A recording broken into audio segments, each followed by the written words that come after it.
That sniper's still up. Be careful out there.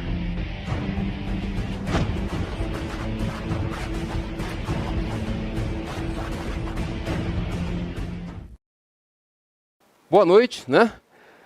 Estamos começando a nossa jornada para a prova de 2016, né? Então, hoje nós temos a nossa primeira aula de microinformática, mais especificamente sobre Linux, né? Que a gente viu que na última prova e na penúltima prova caiu bastante coisa assim, tá? Então, a gente vai dar um enfoque um pouco maior daqui para frente nessa questão do Linux, ok? Eu já botei para vocês lá no site as orientações a respeito do que vocês deveriam ter lido antes, ok? Vou colocar, esse material já está lá para vocês, depois aqui a gente já coloca as questões, algumas questões de revisão para vocês também, que são importantes, tá bom? Então vamos lá, pessoal. Vamos começar então a nossa primeira aula, né? Os nossos objetivos, que são objetivos bem gerais, né? Compreender os principais conceitos e definições referentes ao Linux, ok? Numa primeira passada, pessoal, eu vou falar para vocês de discos e partições de discos, depois nós vamos ver alguns outros assuntos, e ao término dessa aula, se sobrar um pouquinho de tempo, como também está lá na ementa de vocês, a questão da instalação, eu vou mostrar para vocês, ou pelo menos eu vou iniciar a instalação de um sistema Linux. Vamos instalar o Debian para vocês verem como é que a coisa funciona e a gente mostrar algumas coisas que podem ser passíveis de cobrança em uma prova, tá bom? Então vamos lá, pessoal. Questão de discos e partições de discos, tá? Bom, nós sabemos que nós temos dispositivos do tipo IDE, SATA, SAIS, SCSI, dispositivos USB, tá? E esses dispositivos possuem, dentro do Linux, uma terminologia específica, que é o que a gente vai ver, tá bom? Falando um pouquinho do dispositivo IDE, né, que acho que talvez uma parte de vocês não conheçam, tá?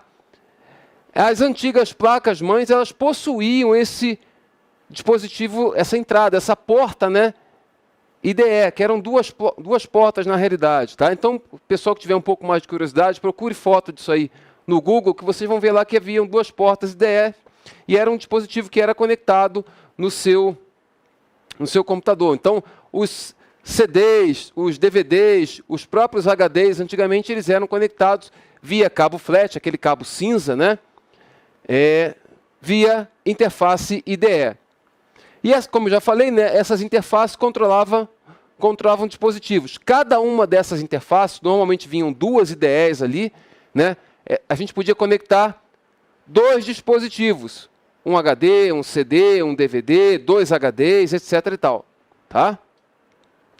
E dentro dessa interface IDE, um dispositivo era chamado master, né, ou mestre, e o outro slave ou escravo, tá? Então tinha sempre assim, um master e um slave. E antigamente os HDs também tinham, inclusive, essas configurações. Você fazia ela via pinagem ali na parte de trás do HD e na parte de trás do CD, para dizer quem era master, quem era slave e assim por diante. Bom, isso é só um pouco de história, né? Mas ainda no Linux, né, a gente ainda encontra dispositivos IDE, né? E na prova foi cobrado, numa das provas de vocês foi cobrado, inclusive, dispositivos de fita, então nós temos que falar de todos eles, né, inclusive dos IDEs. O Linux ele designa os dispositivos IDEs de uma forma diferente do Windows, né? O Windows, os dispositivos que eu tenho ali, C2 pontos, D2 pontos, etc. e tal, normalmente o CD-ROM, né, é o E2 pontos ou F2 pontos. O Windows faz uma salada com essas letras ali. No Linux a coisa é um pouquinho diferente. E fica fácil você entender o seu dispositivo, aonde ele está e que partição que ele está ocupando. A gente vai ver isso aí. Então vamos dar uma olhada nessa figura que está aqui, pessoal. Olha só. Na minha placa-mãe, falando de dispositivos IDE, tá? Eu vou ter a IDE 0 e a IDE 1. Então, as interfaces ali, tá? Normalmente, elas são designadas por IDE 0 ou IDE 1, as duas interfaces. Em cada uma delas, eu posso acoplar, né? Eu posso espetar ali, eu posso conectar dois dispositivos IDE naquele cabo flat. Um vai ser master e um slave. Master e slave em cada interface. Legal. E o Linux, ele dá uma denominação para os dispositivos IDE. Todo dispositivo IDE, ele é chamado de HD. Lembra muito hard disk, né? Mas não são só os hard disks, não são só os discos rígidos, ok? Tem mais coisa ali no caminho, tá bom? Então, observem, na IDE 0, o dispositivo master da IDE 0 é o HD, letra A, HDA. O slave da IDE 0 é o HDB, B de bola. Na IDE 1, o master da IDE 1 é o HDC. E o slave da IDE 1 é o HDD de dado. Então, observem que ele coloca as letras, né? A, B, C e D, de acordo com o dispositivo. Aí fica fácil, né? Se você chegar e falar, esse dispositivo aqui é um HDC. Bom, C, né? Então, HD já sabe que é um dispositivo IDE, do tipo IDE, né? E HDC já sabe que ele é o master da IDE 1. Observem que é fácil da gente, depois que a gente pega o jeito, né? É fácil da gente entender como é que essa coisa aqui funciona. Ok, pessoal? E um lembrete importante, tá, pessoal? Dispositivo IDE pode ser tanto HD, quanto CD, quanto DVD, etc. e tal. O que caracteriza ali é a interface, né? Interface IDE. Lembrando que, tanto para HD, CD-ROM e DVD, se é um dispositivo IDE, ele é chamado de HD alguma letra. Ok, pessoal? Vamos lá. E uma coisa importante, pessoal, eu já falei em outras oportunidades, outros encontros que nós tivemos, que tudo dentro do Linux é arquivo, né? Então existe sempre um arquivo associado a alguma coisa, tá bom? Para os dispositivos, né, para os devices, a coisa não é diferente. Então, todos os itens de hardware no Linux possuem o que a gente chama de um arquivo de ligação, um arquivo associado a ele. E para os dispositivos, para os devices, este arquivo de ligação fica dentro do diretório /dev. /dev, é fácil de lembrar, né? De device, né? E o que acontece então? Se a gente voltar uma transparência, a gente vai ver, olha, o Linux referencia o dispositivo IDE master da IDE 0 como HDA. Então lá no /dev, eu vou ter um /dev HDA. Isso aqui está referenciando o dispositivo master da minha IDE 0. Assim como /dev /hdd de dado está referenciando o dispositivo slave da minha IDE 1. Vamos ver? Slave da IDE 1, HDD. Ok, pessoal? Então essa nomenclatura é importante. Eu já vi cair muita questão em prova e questão referenciando isto aqui e perguntando qual era o tipo de interface, ou melhor, qual era o tipo de dispositivo, aonde ele estava localizado dentro das interfaces e qual era, inclusive, a partição que ele ocupava. Isso já um pouquinho mais para frente a gente vai ver o que é.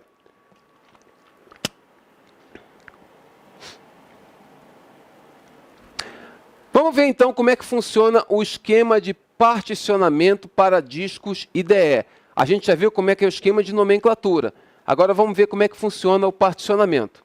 Bom, é importante a gente entender, pessoal, que partições, né, nós podemos ter 3 tipos de partições, ok?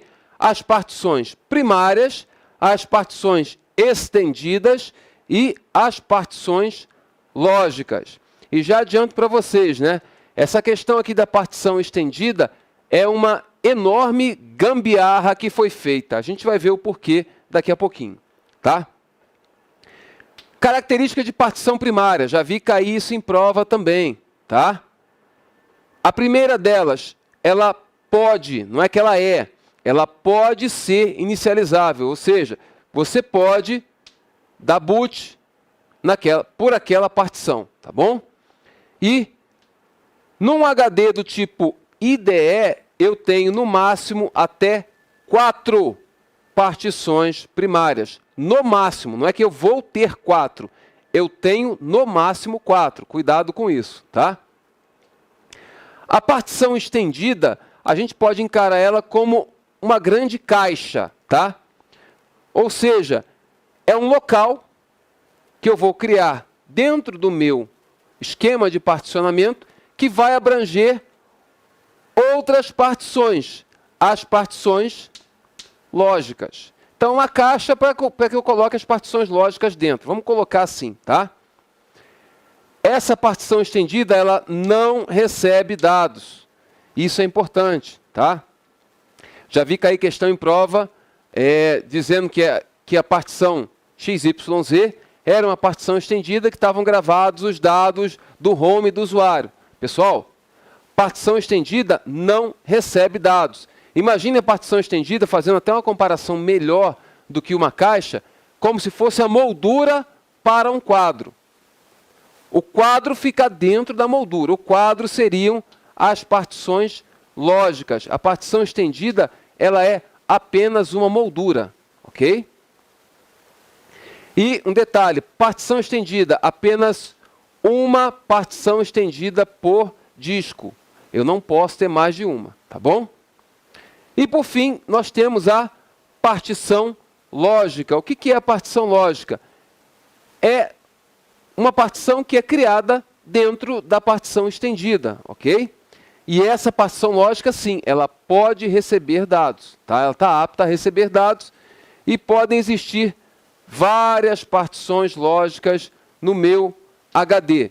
Para terem uma ideia, se não me falha a memória, são 63 partições que eu posso ter num disco do tipo IDE. Tá bom? Isso aí por limitação tecnológica, né? Olha só, ainda sobre o esquema de particionamento dos discos IDE.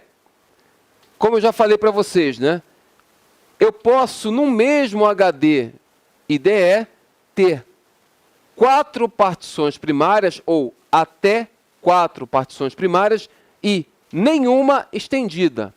Mas, a partir do momento em que eu tenho uma partição estendida, eu posso ter, no máximo, 3 partições primárias. Nós vamos ver um pouquinho mais para frente o porquê disso aí, tá, pessoal?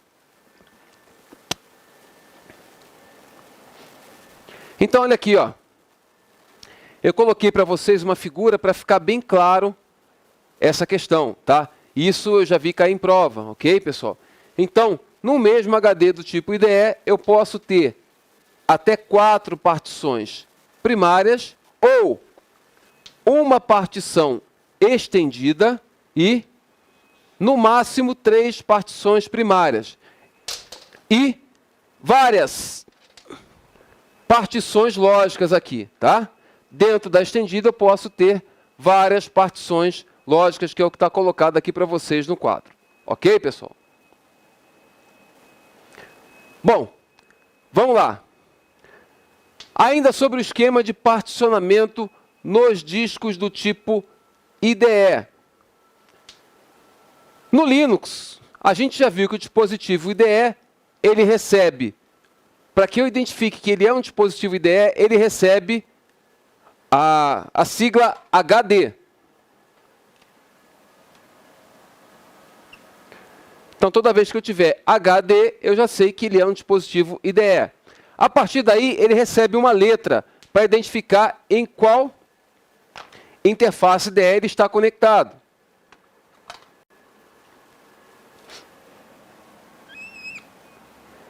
Por exemplo, a letra C.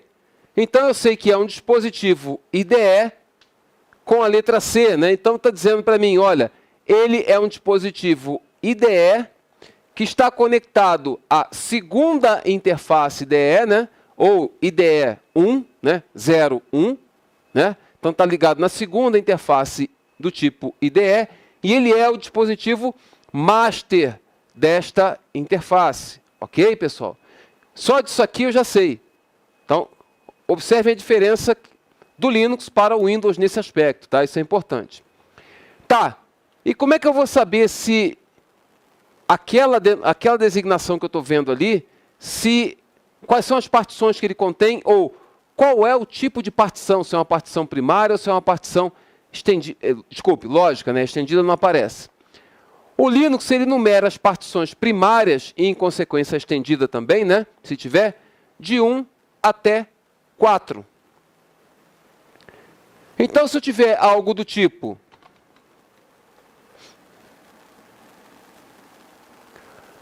HDC2, eu estou dizendo, olha, é um dispositivo do tipo IDE, que está conectado na minha segunda interface IDE como master, e que esta partição ali é uma das partições primárias daquele meu dispositivo. Por que uma das? Olha, porque se isso aqui está o número 2, significa que existe a 1. Então eu sei que tem pelo menos a 1 e a 2. Pode ser que tenha 3, pode ser que tenha 4, isso não vem ao caso, tá?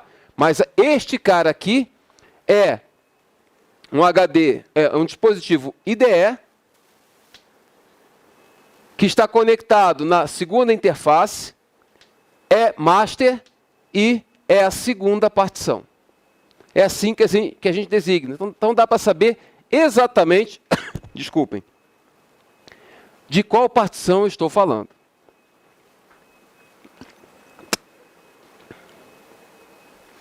Ok. Já para as partições lógicas, né, eu numero essas partições de 5 em diante. Então, se eu tiver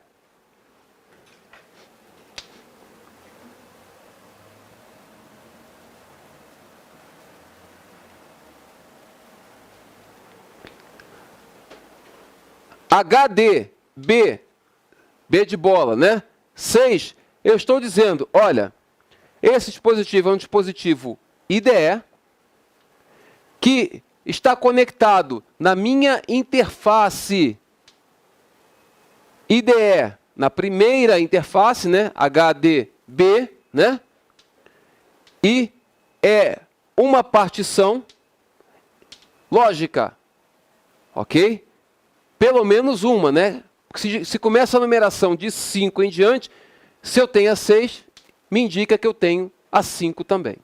Tá bom, pessoal? Então, observem, parece uma sopa de letrinhas complicada,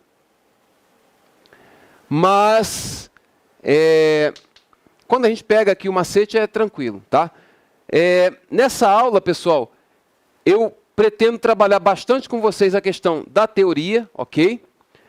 Mas já comentando também, olha, isso pode cair, isso não pode cair, talvez a forma até como isso aí seja cobrado. Porque tem uma pergunta aqui no chat sobre se eu vou falar apenas de teoria, se eu vou comentar questões de prova.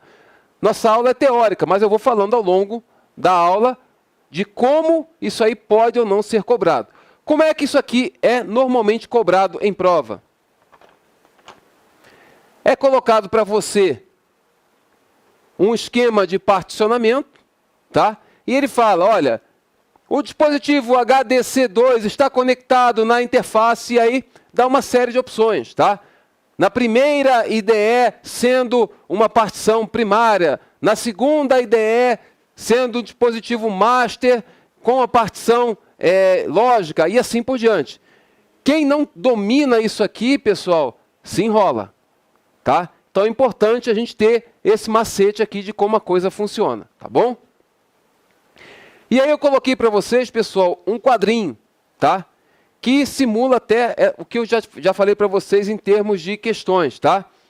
/dev HDA1 está me dizendo que é uma partição primária, né? Que está conectado na primeira interface IDE como master, e é um dispositivo IDE. Então, a partir do momento em que eu particionei e montei esses dispositivos, é criado lá dentro do meu /dev, né, /device, né, diretório onde ficam os arquivos de ligação para os dispositivos, essas entradas aqui, tá, pessoal? Então é assim que a gente acessa.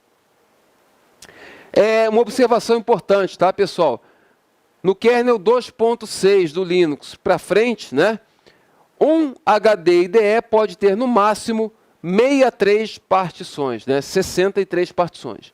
Eu, particularmente, nunca vi um IDE, um HD que tivesse mais que 10 partições ali, tá? Mas, se a teoria diz que você pode criar, você pode criar.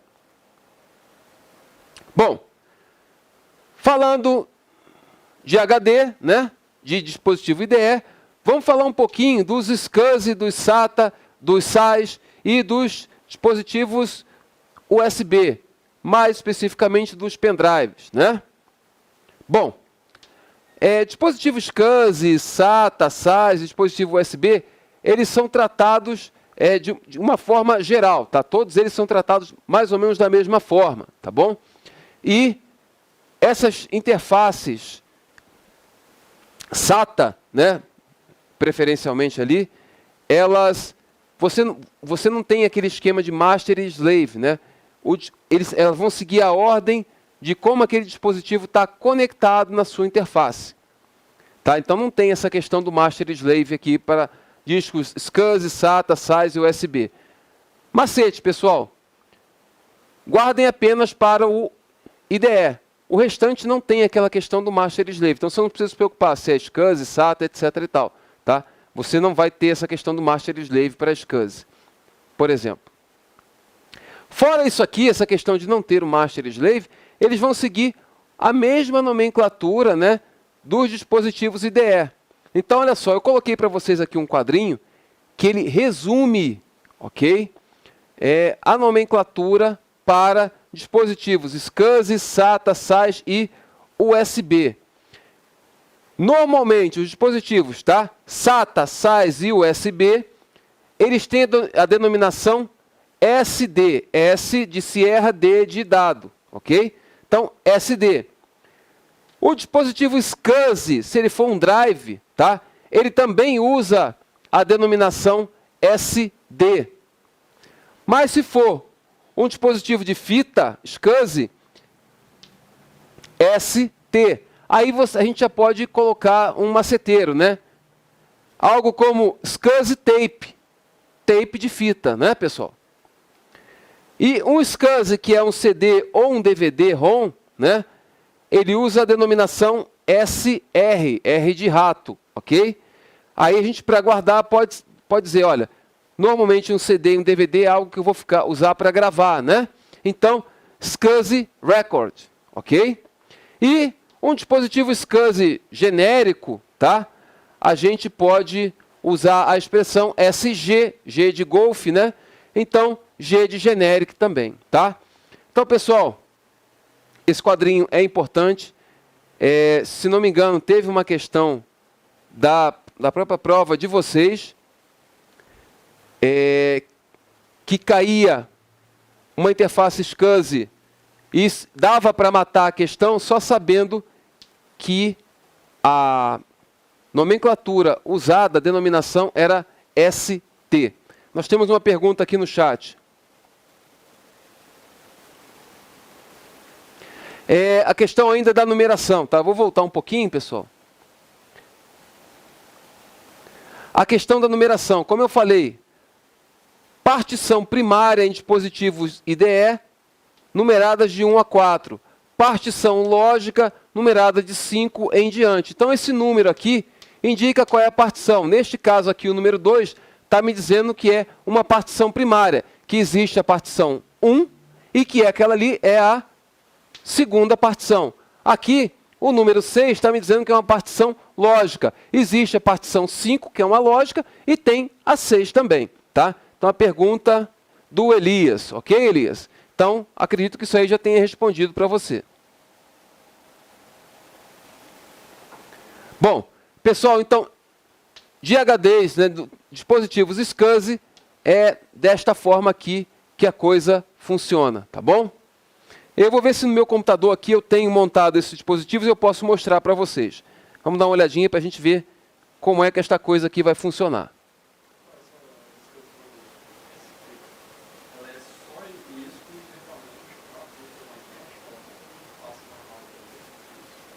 A pergunta é, a denominação ST, né? ST de tango, é para fita? É para fita, para SCSI, para dispositivos SCSI em fita, ok?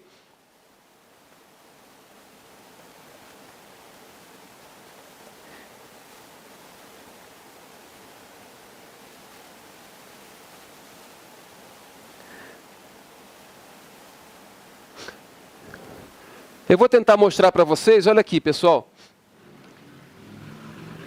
Nesse meu computador aqui, ó, eu tenho um dispositivo /dev SDA6. Minha partição home, né? Minha partição home do usuário está montada aqui. Então, observem. SD é o meu HD, ok? Ordem dele é o primeiro que está colocado ali na minha interface do tipo SATA, tá bom? E a partição é uma partição de número 6, que indica que é uma partição lógica. A mesma coisa aqui para o meu /tmp, ó. Ele está montado em /dev /sda7. É uma partição do tipo lógica também. Agora observem aqui, ó, eu tenho um /dev SDB. SDB de bola.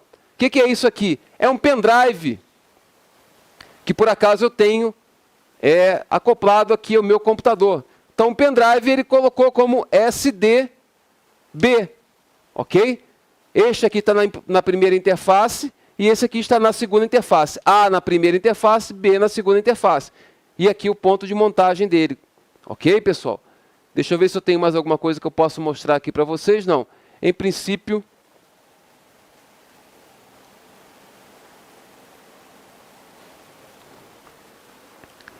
Sim, meu /dev SDA5 aqui, ó, é uma partição também, tá? Então tem várias partições aqui que eu posso utilizar, tá? Isso aqui é só para mostrar para vocês que a coisa é exatamente como está sendo colocada para vocês no quadro aqui, tá? Então observem, dispositivo USB, né, um pendrive, ele trata como SD de dado. Discos SATA, que é o meu caso aqui, tá? Também é um dispositivo SD. O comando que eu usei para ver as partições ali é o comando mount.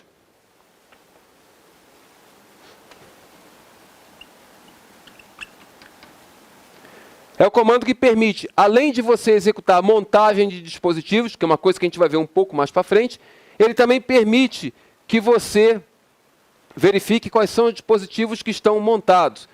E montar um dispositivo, pessoal, nada mais é do que você associar aquele dispositivo a um arquivo, né? Um dispositivo físico a um arquivo ali. E, em consequência, a um outro diretório para você poder fazer o acesso àquele dispositivo. A gente vai ver isso aí um pouquinho mais para frente. Muito bem, pessoal. Continuando, então, com a questão de partições de discos aqui. Nós temos a famosa, né, o famoso, né, MBR, né, o Master Boot Record. O que é isso? São os primeiros 512 bytes que eu tenho lá no início do meu HD e ali naqueles 512 bytes ficam instalados os gerenciadores de boot, por exemplo, o Lilo e o Grub. O Grub é o mais usado hoje, né? Principalmente pelo Debian, pelo Ubuntu aqui. A gente usa o Grub, tá? E o que é um gerenciador de boot? Nada mais é do que um tipo de aplicação, né, que permite que eu tenha no mesmo computador vários sistemas operacionais instalados. É claro, esses sistemas não estarão rodando ao mesmo tempo. Quando eu dou o boot na máquina, se eu tenho Windows, se eu tenho Linux instalado, não vai dar o boot nos dois ao mesmo tempo. Vai aparecer para mim um menu, onde eu vou escolher qual daqueles sistemas operacionais eu quero utilizar naquele momento.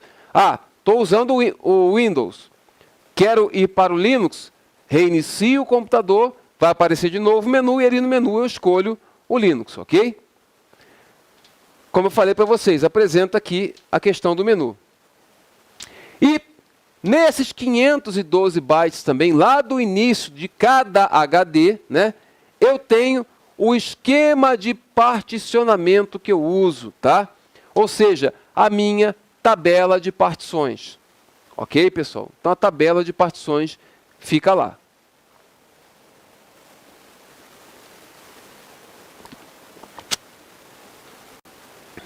Bom, ainda em relação ao MBR, pessoal, o MBR é uma técnica, né, que ela está já em decadência, tá?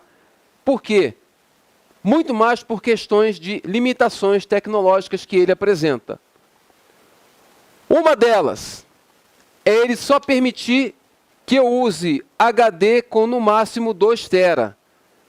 Hoje em dia, para a gente é comum, né, a gente ter HD com muito mais que 2 TB, ok? Então o MBR já não se aplica mais, tá? E por que nós sabemos que é 2 TB? É só fazer as contas aqui, a fórmula, isso aqui não cai em prova, mas pelo menos está aqui para vocês como curiosidade, né? 2 elevado ao N setores, né? Multiplicado pela quantidade de bytes por cada setor. Então está aqui, 2 elevado a 32 vezes 512 dá 2 TB. Assim que a gente chega a essa conta de 2 TB. Isso aqui é só curiosidade, pessoal. Acredito que não vai ser exigido isso aqui de vocês em prova, não. Porém, isto aqui eu já vi cair. Tá? Então, olha só. O MBR é dividido em 3 partes principais. Tá? 3 partes. A área que é usada para o gerenciador ou para o gestor de boot, no caso o Lilo, no caso o Grub, tá? É uma área de 446 bytes. Não acredito que seja cobrado essa questão de número de bytes ali, tá? Mas eu coloquei para que vocês saibam que pelo menos existe. Eu já vi cobrar isso aqui, desta forma. Era perguntado na prova. O MBR... por padrão, divide-se em, né? Aí tinha lá, área para gestores de boot, tabela de partições e assinatura do MBR. Tinha várias opções, tá? A opção correta é a que marcava essa aqui. E se eu não me engano, a questão ainda falava da ordem, né? Então, nesta ordem aqui, tá ok, pessoal? Então, eu tenho uma área para os gerenciadores de boot, eles são instalados aqui. Se der tempo, a gente vai mostrar isso aí hoje, a hora da instalação do gerenciador de boot. Não vou mostrar isso aqui, mas eu vou mostrar que ele vai se instalar na MBR. A área de tabela de partições, e eu propositalmente coloquei para vocês aqui, ó, dividido. Temos 4 divisões. Por quê? Para um disco, eu posso ter 4 partições primárias. Estão lembrados? Então está aqui, ó, tabela de partições, cada uma com 16 bytes, totalizando 64, né? 64 bytes, tá? E depois eu tenho uma área de assinatura do MBR, né? Que indica ali o final, que ela é de 2 bytes. Esse total todo aqui dá 512. Ok, pessoal? Ok. Aí a gente vai falar um pouquinho daquela gambiarra que eu falei para vocês logo no começo da aula, tá, pessoal? O MBR, ele só controla 4 partições, as partições primárias. Ele foi idealizado assim. Por quê? Porque na época em que o MBR surgiu, os HDs eram pequenos, tá? Não tinha necessidade de você ter um volume de dados muito grande. Chegou-se à conclusão que 4 partições primárias eram suficientes. Pessoal, e aí cabe aqui um parênteses, né? A gente tem visto isso rotineiramente dentro da informática. Do mesmo modo que se achava que 4 partições primárias eram suficientes, existiram pessoas que disseram, né, que 64 MB de RAM, né, era mais que suficiente para um computador. Acho que era um valor desse aí, né? Não vou dizer quem foi que falou isso. E que também se pensava que endereços IPv4 seriam mais que suficientes, né? Hoje nós já estamos com IPv6, né? E hoje eu falar que um computador tem 64 MB de RAM uma calculadora hoje que se vende em qualquer camelô tem isso, né? Então, enfim, há de se pensar em alguma coisa que perdure um pouco mais, tá? Mas voltando, tá, pessoal? Essa questão das 4 partições primárias eram suficientes na época, mas depois de um tempo chegou-se à conclusão, olha, não está dando mais, com 4 partições só eu não consigo trabalhar. E aí foi feita uma solução de contorno vulgo gambiarra, né? Foi criar uma partição estendida, né? Que vai permitir que eu estenda essas partições a um volume maior. Mas é uma partição só. A partição estendida só vai controlar, pessoal, a primeira partição lógica. Tá ok? Os dados que especificam a partição estendida ficam gravados lá no meu MBR. Os dados da partição estendida ficam gravados aqui, ó. Primária, primária, primária, primária, ou primária, primária, primária, estendida. Então, aqui, os dados da estendida ficam gravados aqui no MBR. Os dados das partições lógicas não ficam. Por quê? Porque eles não cabem lá no MBR. É simples. Não fica ali porque não cabe. E aí a partição estendida, ela controla a primeira partição lógica. Ela faz um apontamento para lá. Ok? A gente vai ver isso aí nos próximos slides. É isso aqui, ó. Cada partição lógica possui o seu próprio controle de encadeamento, que na verdade é um apontamento, né? Com a próxima lógica, que é o que chama, ele tem uma área chamada Extended Boot Record, ok? Olha o detalhe, então, cada partição lógica, eu tenho essa lógica 1, essa lógica 2 aqui em azul escuro, e essa partição lógica 3 aqui em vermelho, tá? Então, cada uma delas tem um EBR, e o EBR daqui, né, ele aponta, ele faz um apontamento para o EBR da próxima, e o EBR da próxima para a próxima e assim por diante. Ou seja, é uma cadeia de partições ali lógicas.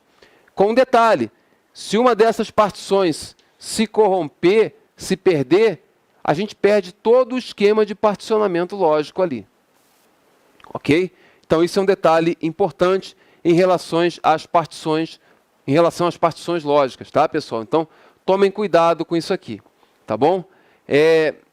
Já vi alguma coisa parecida em provas com isso aí, tá? Então, lembrar que para partição estendida, os dados da especificação da partição estendida ficam no MBR.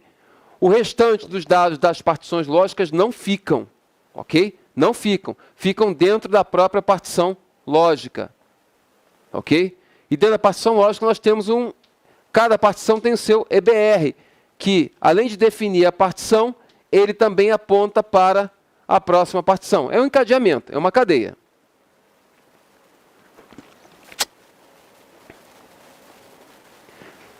E aí, pessoal, em função desse problema do MBR ser limitado e de outras coisas também, outros problemas de hardware, né, surgiu o padrão UEFI, ou UEFI, o pessoal costuma chamar, né? Ele foi um padrão criado pela Intel, tá? Na década de 90 ali, para substituir o BIOS ou BIOS, né? Por quê? Porque o BIOS, né, ou BIOS, ele tem limitações. Uma delas é o próprio uso do MBR, porque ele endereça só 2 TB e gerencia apenas 4 partições primárias. O padrão UEFI, né, depois ele foi evoluindo, e aí veio Intel, AMD, Apple, etc. e tal, e foram aderindo àquele padrão. De forma que uma das características do padrão UEFI é usar o que a gente chama de GPT, tá? Esse GPT, ele pertence ao projeto UEFI e é de uso agora obrigatório nos HDs que sejam maiores que 2 terabytes. Então, se eu tenho um HD maior que 2 tera, ele já usa o GPT. Qual é a vantagem do GPT? É um mecanismo novo, né, que vai permitir que eu tenha partições de até 9.4 zettabytes. É um valor muito grande, né?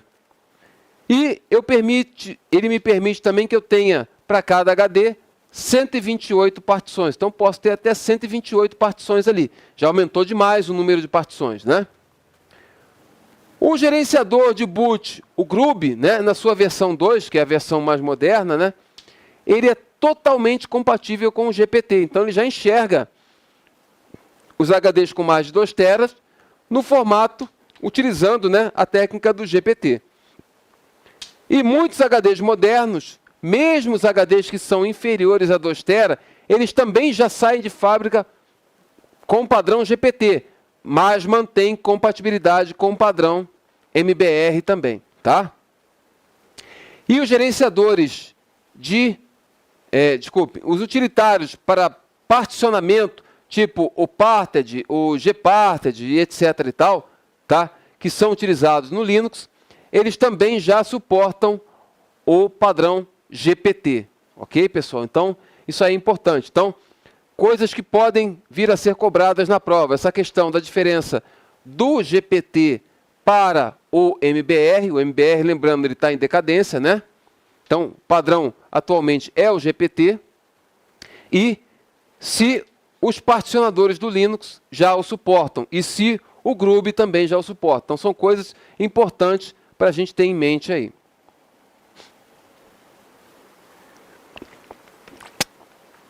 Uma coisa que é importante comentar, pessoal, em relação a discos e partições de discos, é a questão da sequência de boot.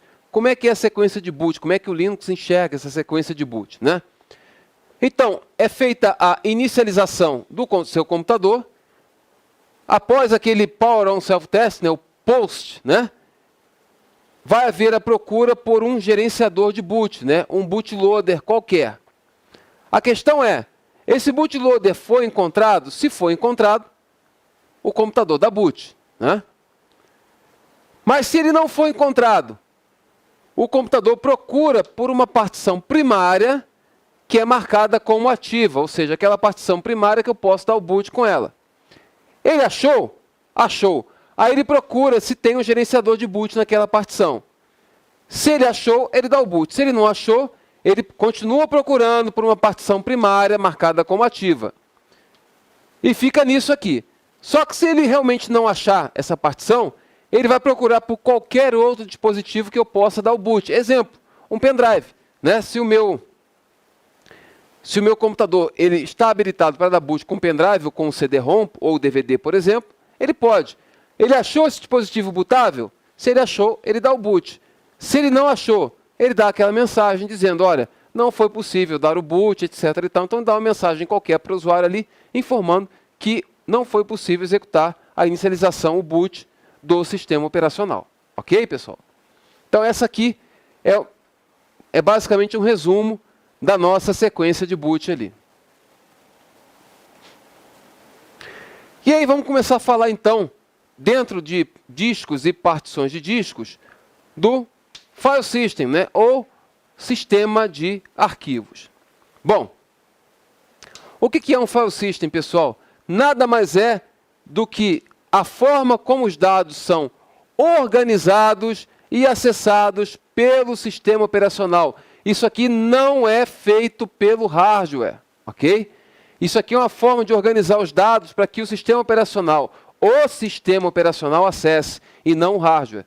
Quem entende isso aqui é o sistema operacional. Quem entende File System é o sistema operacional, tá? Quais são os File System mais comuns para Linux? Nós temos três tipos. Os baseados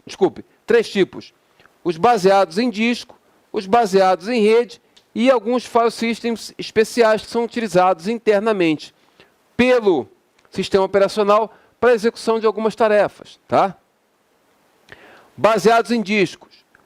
ext2, 3 e 4, o RiserFS, XFS, JFS e o ISO 9660, que é o padrão utilizado, por exemplo, para CD-ROM, né? É o ISO 9660. E alguns file systems baseados em rede, o NFS, AFS, CODA e o SMBFS, tá? E alguns especiais que são os diretórios /proc, né, para algumas tarefas especiais do sistema operacional, a gente vai ver isso aí. O RAMFS e o DevFS também, tá? São sistemas de arquivos especiais. Bom, e como é que o Linux reconhece toda essa galera aqui, né? Todos esses tipos de sistemas operacionais aqui. Desculpe, de file systems, né? Ele tem o que a gente chama de Virtual File System, né? Que é uma interface que existe entre o kernel e o próprio sistema de arquivos. Aí ele consegue reconhecer. Ou seja, esse VFS aí, Virtual File System, faz o meio de campo para o reconhecimento do sistema de arquivo pelo sistema operacional. Eu vou tentar mostrar para vocês aqui nessa máquina.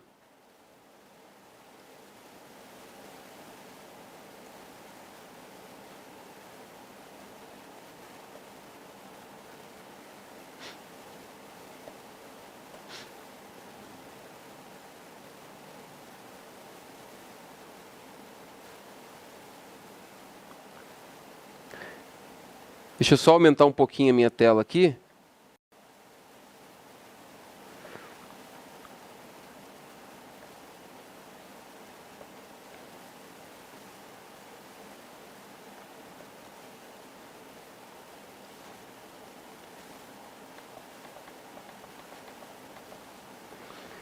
Então está aqui, pessoal, o comando fdisk, que é o que eu queria mostrar para vocês.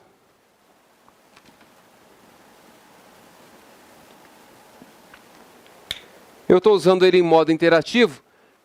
Se eu teclar a letra L minúscula e Enter, ele vai mostrar para mim os tipos de partição suportados. Então, olha aqui, ó.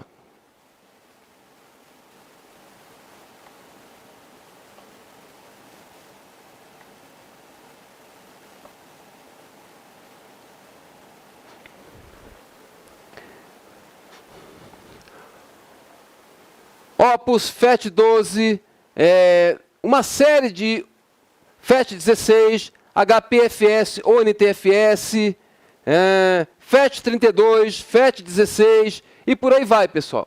Tem uma série de tipos de partição que o sistema operacional Linux suporta. Isso aqui é só um pedaço, tá, pessoal? E com isso aí a gente consegue, por intermédio do VFS, fazer a interface entre o kernel e o file system. Tá? Na hora de você começar a trabalhar com partições, a hora que você vai fazer a escolha do tipo de file system ali, é possível escolher alguma daquelas ali e a partir daí ser reconhecida. Todo file system, né, o meu sistema de arquivo, tem duas partes básicas, tá? A área de controle e a área de dados, tá, pessoal? Na área de controle, eu tenho as informações sobre os arquivos que existem naquele file system, tá? E na área de dados, fica o conteúdo, ok? Então, o conteúdo do arquivo fica na área de dados e na área de controle eu tenho as informações sobre aquele arquivo ali. Os file systems também possuem alguns elementos que são ditos elementos principais, que são os blocos, os inodes, que a gente vai ver o que é um pouquinho mais para frente, os MacTimes e os diretórios. Tá bom, pessoal? O que é um bloco? Um bloco nada mais é do que a unidade que compõe ali o meu file system, né? São espaços lógicos, a gente pode encarar eles, sim, como caixas, ok? Onde vão ser armazenados tanto os inodes, que a gente vai ver o que é, quanto os dados. E um detalhe, tá? Bloco é a menor porção que um sistema operacional consegue acessar dentro de um file system. Então, todas as cópias, as leituras que eu vou fazer dos meus dados são feitas bloco a bloco e não bit a bit, tá? Eu já vi cair em questão em prova assim. Então, até no próprio livro do Heriberto ele fala sobre isso aí, tá, pessoal? Então, cópia é feito bloco a bloco e não bit a bit, tá bom? E o que é, então, um inode? Um inode, primeira coisa que eu tenho que ter em mente é que o inode fica armazenado dentro do bloco. É uma estrutura que fica armazenada dentro de um bloco. O bloco é a menor unidade que um sistema operacional pode captar, né? Um inode ele vai guardar dados chamados metadados. Metadado é um dado que descreve um dado, né? Então, esses dados que referem a arquivos e diretórios, exceto o nome do arquivo ou o nome do diretório. Então, ele vai guardar todos os dados, exceto o nome do arquivo e o nome do diretório. Por quê? Porque o nome do arquivo ou do diretório fica armazenado nos diretórios. Parece estranho isso, né? O nome do arquivo ou do diretório fica dentro de um diretório, mas a estrutura é essa. Ok, pessoal? Essa é a estrutura. E o que ele tem de metadados? Data, permissão de acesso, o posicionamento dele no disco, etc. Tá? E normalmente cada arquivo ou diretório possui um inode associado. Só que é o seguinte, eu coloquei uma observação para vocês aqui. Ó. Se o espaço que for requerido para armazenar os dados de controle excede o tamanho de um bloco, um ou mais blocos que vão atuar como inodes serão usados. Então, observem. Lembram que eu falei para vocês que nós temos os dados de controle? Se os dados ali que eu for armazenar de controle, eles excederem aquele tamanho de bloco, eu vou precisar de um outro bloco, né? De um outro local para armazenar o que faltou.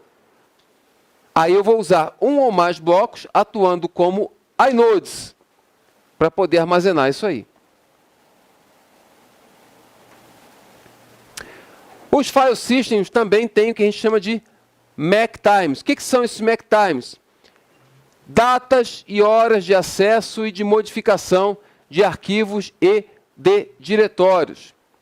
Todos os arquivos e diretórios que nós temos, pessoal, eles possuem um MAC time. E eu coloquei para vocês o que é cada uma dessas siglas. Eu vou mostrar como é que a gente consegue ver essa questão dos MAC times. O M, né, é fácil. Modify, né? Modificação. Então, ele indica a modificação ou a criação do arquivo, né? Lembrando que na criação é a primeira modificação que é feita ali. Não tinha o arquivo e ele foi feito. Tá? Ele também é conhecido como M-time, né? O A é o acesso, né? Acesso de leitura. Toda vez que você acessa, esse tempo aqui, né? Essa data, a hora aqui, ela é modificada, tá? Ele também é conhecido como a time. E o C é a mudança, né? Mudança de status. Refere-se à modificação de qualquer metadado do arquivo, por exemplo, o nome, a data, a permissão, etc. e tal. Toda vez que eu mudo isso aqui, o C muda. E ele também é conhecido como ctime. Existe um comando chamado stat.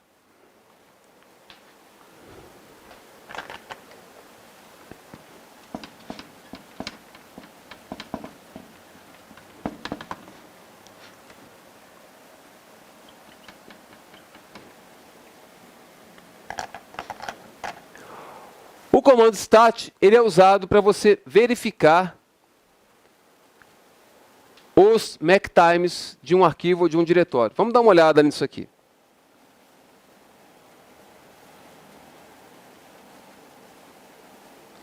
Então eu vou lá no meu diretório tmp e vou escolher um arquivo qualquer aqui. Ó. Bom, não tenho nenhum, eu vou criar um.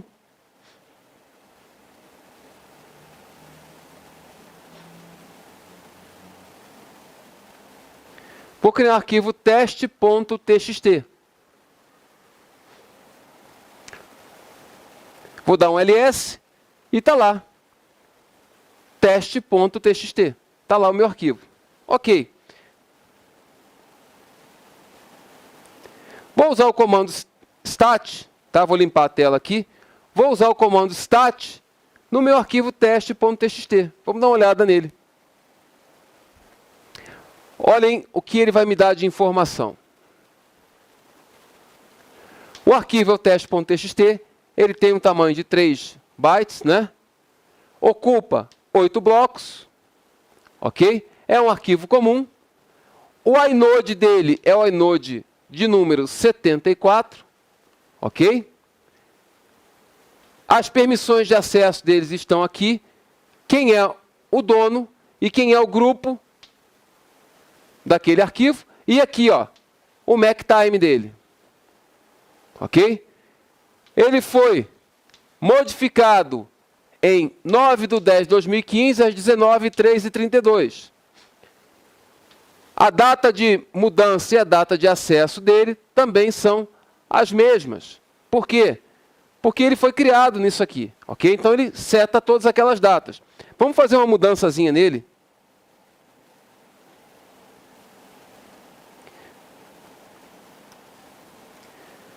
Vou fazer uma leitura nesse arquivo aqui. Vamos ver se isso aqui vai modificar. Abrir para leitura e vou dar um stat nele de novo. Olha só, pessoal, a diferença. Quando eu criei 19.3, 19.3, 19.3, aqui eu vim, deixa eu ver onde é que está a linha aqui, e dei uma lida nesse arquivo. Abri ele com o editor de texto e fiz um stat de novo. Olha aqui, ó. Foi feito um acesso às 19h05. Olha como é que mudou aqui, ó. Esse acesso aqui, 19.3, para esse acesso aqui, 19.5. Eu fiz uma leitura daquele meu arquivo. Agora eu vou fazer uma modificação. Vou abrir com o editor de texto de novo e vou tirar o caractere I daqui. Vai ficar só a letra O. E vou salvar. E vou dar um stat de novo aqui. Olha aqui, ó. Houve uma modificação e houve uma mudança. Então ele já trocou aqui para mim as datas aqui. Ó. Tá bom, pessoal? Então observem que essas coisas vão mudando aqui ao longo do tempo, tá? Conforme a gente vai trabalhando com os arquivos. E isso é importante, pessoal, principalmente quando você vai fazer uma análise forense em arquivos, por exemplo. Aí você consegue ver quando é que ele foi criado, quando é que ele foi acessado, etc. e tal, tá? Então, por intermédio dos seus MAC times.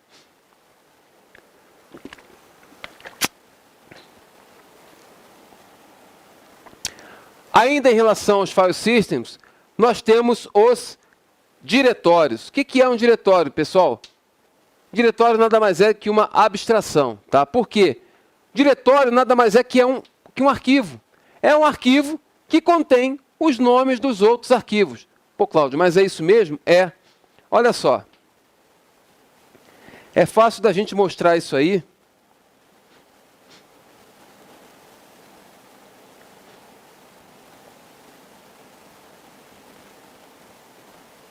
Eu vou criar um diretório chamado meudir. Ok? E vou entrar nele. cd meudir. Então está aqui. Agora eu estou dentro do diretório meudir. E vou criar dois arquivos. O arquivo a.txt e o arquivo casa.odt. Se eu der um ls aqui, ó, a.txt está criado e casa.odt está criado. Ok. Vou subir um nível. Eu saí, eu estava dentro de meudir, saí. E vou fazer o seguinte, ó, vou pegar um editor de texto, o Vim, por exemplo, e vou editar meudir. Olha só que interessante, pessoal. O VI, né, o Vim, ele abre isso aqui, /tmp /meudir, tá? E ele mostra, ó, isso aqui nada mais é do que um arquivo que contém nomes de arquivos. Ok? Então dá para a gente ver isso aqui. Eu nunca fiz teste, pessoal, se a gente apagar isso aqui, se ele vai apagar o arquivo. Mas a gente pode fazer um agora. Online, né?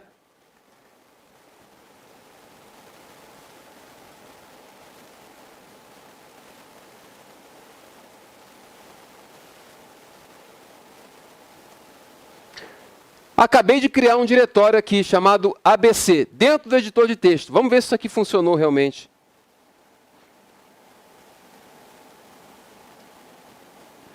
Está aqui, ó. Dentro do editor de texto eu criei um diretório chamado ABC. Vamos ver se ele funciona. Vamos ver se eu posso cd Meldir ABC. Tá lá. Ok? Então isso aí, pessoal, é só para mostrar para vocês que diretórios são abstrações. Um diretório nada mais é que um arquivo que contém nomes de outros arquivos. Só isso. Tá?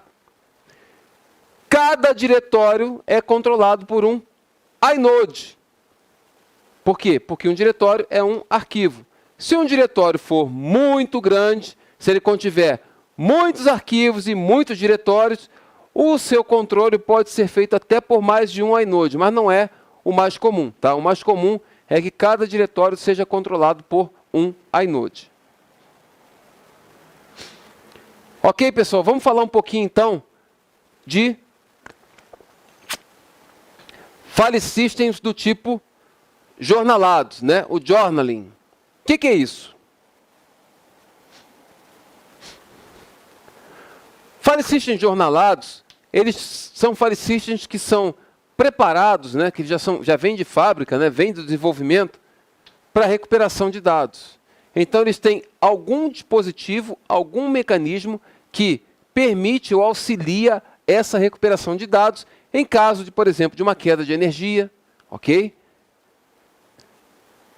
A grande maioria deles, né, trabalha com o esquema de logs. Então, eles vão gravando ali logs das atividades que estão sendo exercidas no disco e, a partir daí, se houver uma falha qualquer, uma queda de energia, etc. e tal, a gente, de posse dos logs, pode recuperar. O que o journaling faz? Dependendo do sistema de arquivos, ele faz atualizações dos metadados, que a gente já viu o que é, né? São aqueles descritores lá dos arquivos, né? Ou dos dados, tá? Dependendo do tipo de file system. Tem file system que usa journaling, que faz só a atualização dos metadados. Tem file system que usa tanto dos metadados quanto dos dados também, tá? E ele vai registrando isso aqui, ó, em um log interno dele, tá? E esse log vai sendo gravado ao longo do tempo, por isso que ele é serial. Antes que eu faça qualquer alteração no bloco, ele grava isso aí no log. Grava no log, faz alteração. Grava no log, faz alteração. É assim que funciona. Se eu tenho uma falha, o que o sistema faz? Ele restabelece os metadados de forma rápida e confiável. Tá, pessoal? É claro, esse rápida ali, ele depende também do tamanho do seu HD, né?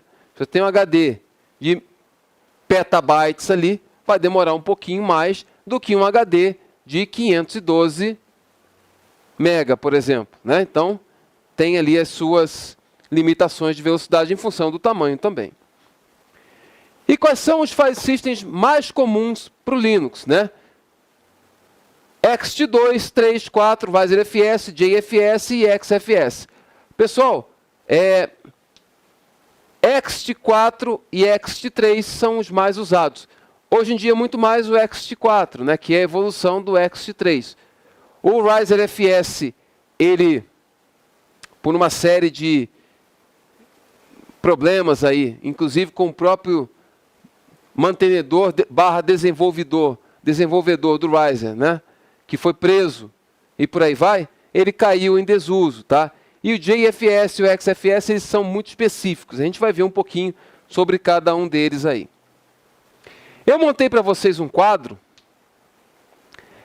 Não é para decorar, mas é para pelo menos vocês terem a noção de o que cada um deles faz e onde ele possui algumas vantagens. Então, por exemplo, o file system, o ext4, tá?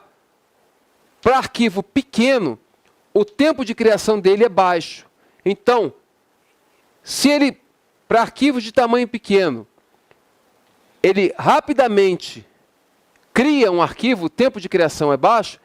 Se você tem uma aplicação que vai trabalhar com muitos arquivos pequenos, de repente, em vez de você usar FAT32, que o tempo de criação para arquivo pequeno é alto, você pode optar por usar ext3 ou ext4. Da mesma forma, Para arquivos grandes, olha só.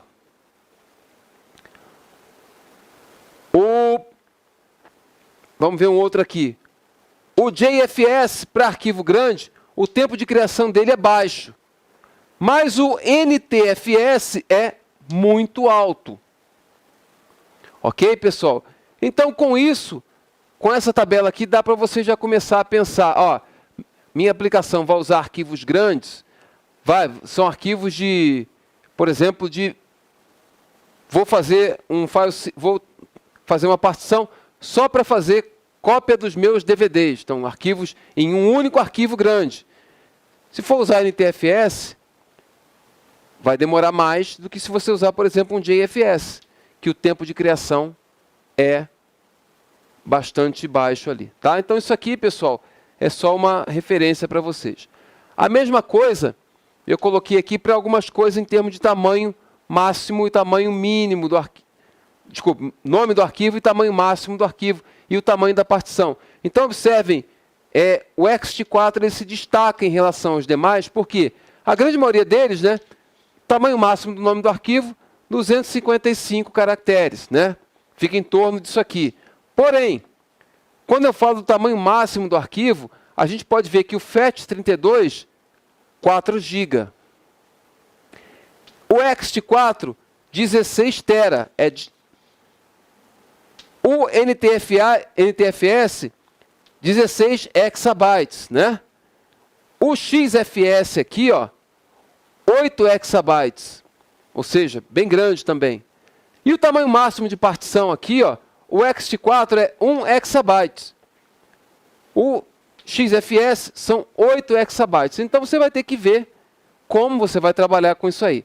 Isso aqui também são dados, tá? Isso aqui eu tirei do livro do Heriberto, que está na literatura de vocês. Então, deem uma olhada lá. Algumas coisas que você tem que considerar quando você vai fazer a escolha do file system. Embora eu já tenha falado de algumas, tá? É importante a gente frisar algumas outras coisas. Primeiro deles é a sensibilidade à perda de dados. Isso aí realmente eu considero como o mais crítico, dependendo da sua aplicação. Se você vai utilizar um file system que, por qualquer espirro que alguém dê do lado, ele já corrompe, é melhor não utilizar. Tá? Então, veja o quão sensível é a sua aplicação a uma perda. Não, é uma aplicação de missão crítica, então eu tenho que usar um file system que me permita persistir esses dados com o mínimo de corrupção possível. Né? A questão da velocidade de acesso, de gravação e de leitura são diferentes. Ok? Então, não é porque ele tem uma velocidade de gravação alta que ele vai ter uma de leitura alta também. Pode não ser. E aí nós começamos a pensar nisso aqui, por exemplo, para uma aplicação de banco de dados. Estatisticamente, pessoal, para a grande maioria das aplicações de banco de dados, a operação que é mais realizada é a operação de leitura e não a de gravação, de persistência de dados. Tá? Então, para banco, de repente você usar um file system que permita leituras mais rápidas, vai te trazer ganho de performance. Depende da sua aplicação. Né? E a questão do limite do file system também. Tamanho máximo do arquivo, tamanho máximo do nome do arquivo, tamanho máximo da partição, tá? Porque isso aí vai influenciar, inclusive, e pode corromper os seus dados, ok? Isso aqui, ó, tamanho máximo do nome de arquivo, tamanho máximo do arquivo, né? É muito comum você ver corrupção quando você usa, por exemplo, essas câmeras que hoje em dia estão na moda, né? Para você gravar trilha, passeio de bicicleta, etc. e tal. Você coloca aquele cartão SD e formata, às vezes utilizando um sistema de arquivos que não permite, por exemplo, um FAT32, né? Que não permite arquivos maiores que 4 GB. Olha, isso aqui, 4 GB para vídeo, ainda mais esses vídeos que a gente faz por aí, não é nada, né? Então pode haver, inclusive, corrupção ali, e é comum. Tá? Então, uma série de fatores ali, como, por exemplo, tempos de criação, de deleção e a ocupação do disco para arquivos pequenos e grandes, finalidade do file system. Também o file system tem file system que são específicos para uma determinada finalidade. é bom você usar para aquela finalidade, não para outra, ok? Falando um pouquinho mais ainda, pessoal, vamos falar um pouquinho sobre memória virtual, que é uma coisa importante e que muita gente não se atenta, tá? É sabido que processo é um programa que estava no meu disco ou em qualquer outro local, né, que agora está em execução na memória. Isso é um processo. E ele ocupa uma parte da minha memória RAM, tá? E esses processos, ao longo da sua execução ali, né, eles estão trocando informações por intermédio do meu processador, né, com a memória RAM. Então tem aquele troca-troca de informações aqui. A grande questão é, se essas informações forem maiores que a memória RAM disponível, como é que faz, né? Aí usa-se o artifício da memória virtual. O que é a memória virtual? É uma parte do HD que é reservada para ser uma extensão da minha memória RAM. Então a minha memória virtual acaba sendo a memória RAM somada com aquela parte do HD que a gente chama de área de swap, né? Isso aqui, essa parte em verde toda aqui, então, que compreende a memória RAM mais uma parte em disco, é chamada de memória virtual. Tá. E como é que funciona? A gente já viu que o processador ele fica alternando ali os processos na memória RAM e na área de swap. Então ele fica fazendo essa troca de informações, né? Se ele não tem memória RAM suficiente. Para que eu use a memória virtual, eu tenho que criar uma partição de disco chamada partição de swap ou um arquivo de swap. Hoje em dia, um arquivo de swap é a opção preferível, principalmente pela sua flexibilidade. Eu vou mostrar o porquê depois, tá? O grande problema de você tratar uma área de swap, de você criar uma área de swap, é esse aqui, ó. É qual o tamanho que eu uso? Qual o tamanho da minha área de swap? Aí existem vários mitos aí, tá? Eu vou falar sobre alguns deles, tá? O swap, ainda que seja em arquivo, se ele for mal planejado, ele pode causar fragmentação de arquivos, principalmente se esse tamanho for pequeno, né? Se esse tamanho da partição for pequeno e o arquivo de swap for grande. Então tem que tomar um certo cuidado. E o swap, como eu falei, fazendo swap, em vez de fazer na partição, fazer num arquivo, eu tenho muitas vantagens. Primeiro, eu não tenho que criar uma partição exclusiva para swap. E eu posso redimensionar sempre que eu quiser. Eu vou lá e redimensiono. Ou então, crio um outro, apago aquele e crio um outro. Ok? Então, ele traz muitas vantagens para a gente aí. Alguns mitos, tá? Em relação ao tamanho da partição de swap. 2 vezes o tamanho da memória RAM. Pessoal, isso o Heriberto ele explora bem no livro dele, tá? Então, deem uma lida lá. Isso aí é mito, pessoal. Isso aí era uma verdade até na época em que computadores tinham pouca memória RAM. Memória RAM era muito cara. O HD era mais barato, a memória RAM era muito cara. Então você podia fazer esse esquema. Hoje em dia não se justifica mais. A grande maioria dos computadores aí vem com 8 GB, às vezes 16 GB de RAM. Tá? Então, observem. Você tem um computador com 16 GB de RAM. Aí você vai criar uma área de swap de 32 GB no seu HD. A pergunta que você tem que fazer é o seguinte: eu tenho algum aplicativo ou algum conjunto de aplicativos que serão carregados na minha memória RAM que vão realmente ocupar esses 16 GB de RAM? Eu particularmente acho que não, né? Exemplo aqui, ó, coloquei uma coisa bem esdrúxula, né?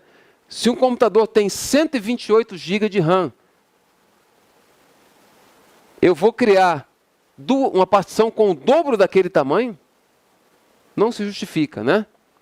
Ou seja, eu teria uma área no HD reservada de 256 GB, que particularmente nunca seria usada.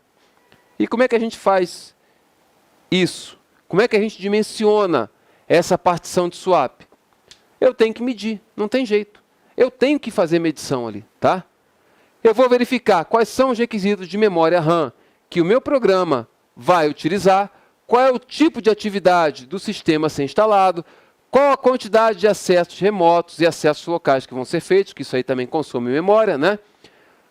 O seu computador usa hibernação, porque a partir do momento em que o meu computador hiberna, né, aqueles dados que estão em memória, eles têm que ser persistidos, de forma que quando aquele computador sair da hibernação, ele esteja novamente no mesmo estado em que se encontrava. Onde eu vou persistir isso? Em disco, né? Uma coisa que é importante também, pessoal, swap. Eu tenho um computador com 16 GB de RAM e não vou instalar nada de swap. Pessoal, o swap ele é obrigatório. Ainda que ele seja pequeno, você tem que manter, você tem que ter uma área de swap. Por quê? Se a sua memória RAM, por algum motivo, estiver lotada, o que o kernel vai fazer? Ele vai procurar pelo swap. Olha, o kernel vê, olha, não tem espaço na memória RAM por algum motivo. Preciso então fazer swap.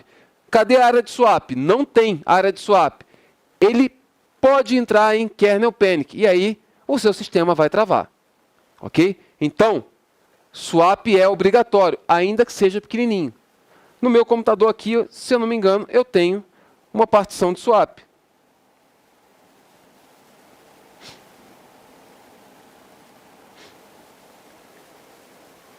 Deixa eu ver se eu consigo vê-la aqui.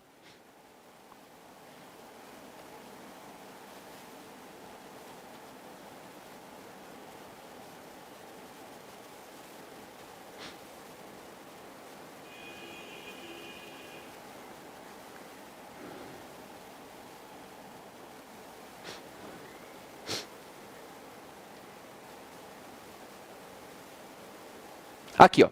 Tá ela aqui. A minha partição SDA 8, né? É uma partição Linux swap. Então eu tenho aqui uma partiçãozinha de swap de aproximadamente 500 MB ali. Pequenininha, mas está ali. Ok? Então nesse computador eu tenho uma. Por acaso ele usa uma partição. Poderia não usar. É uma instalação antiga. Como é que eu dimensiono o tamanho da minha partição de swap? A primeira coisa, depois que eu instalei meu sistema, né, eu crio um swap pequeno e verifico. Uso de algum tempo, então faço testes, etc. e tal, e uso o comando free para me mostrar na minha área de swap o que está sendo usado. Então, ó, neste caso aqui, neste exemplo, eu tenho um swap de 200 MB. Quanto que eu usei? 0. Então, não estou usando o meu swap. Vamos ver aqui neste meu computador.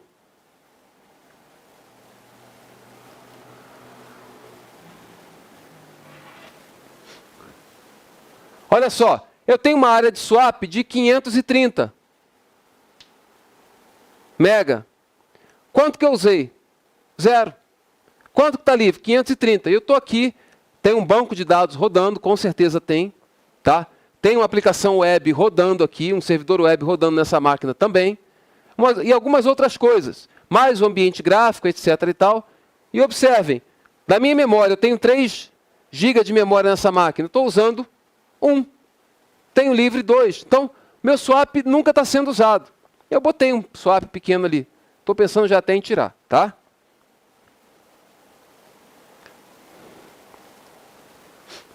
E colocar um menor, né? Colocar em forma de swap em disco, em arquivo, em vez de em disco. Vamos falar um pouquinho da estrutura de diretórios, pessoal. Só que eu vou fazer o seguinte, eu vou antecipar um pouquinho, 10 minutos o nosso intervalo, tá? Aqui no meu relógio aqui são 7h28. A gente faz um intervalo e na volta a gente começa com a estrutura de diretórios para a gente não quebrar a sequência de raciocínio, ok? Então vamos fazer os nossos 15 minutos de intervalo e a gente já volta aí.